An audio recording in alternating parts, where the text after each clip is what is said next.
Let's begin by inspecting the exterior of the building. The first thing we want to pay attention to is the vegetation, and there's three things to consider. First of all, what species of plants are you utilizing as the exterior vegetation or the foundation plants? If you've selected plants that produce flowers or fruit, that's going to be attracted to insects and other types of pests. When fruit starts to fall down, rodents may be feeding on it. So select the proper foundation plants first. Second of all, you may have a foundation plant that doesn't produce flowers or fruit, but is very densely compacted like this privet plant. That's not a good idea either, because wasp nests and other types of flies can harbor in that area and then have access to the building.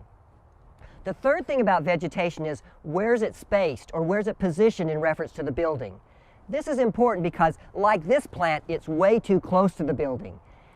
Pests can use the plant as a highway to the building and therefore have direct access to getting inside. After you've considered your vegetation, then you want to consider what's down below.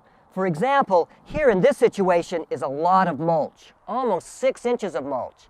Now, mulch is really good for plants because it actually keeps the moisture there, but it's also a great harbor for insects. They love that moisture and food. So that moisture and food source will be a harborage area.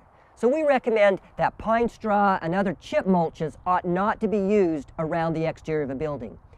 We encourage that you have a 3-foot barrier with no vegetation and to use rock or rubble in that area.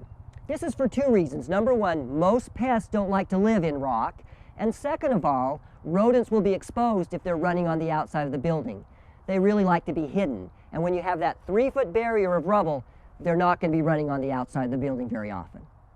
Water is the source for all life.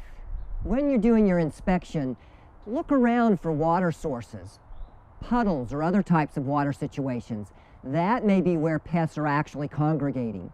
Situation like this, you've got a downspout and you can actually see water dripping, actually some moss is growing here. These are conditions that are going to be conducive for pests. The pests may be breeding in that area or just coming to drink the water that's there. Birds and rodents, therefore, are up next to the building, and their next step is going to be going inside of the building. Try to remove all standing water if possible, and there's kind of two ways to do that. Make sure that the movement away from the building is downhill so the water will move away. If not, you may actually have to mop it up at times to make sure that there's not a water source for pests.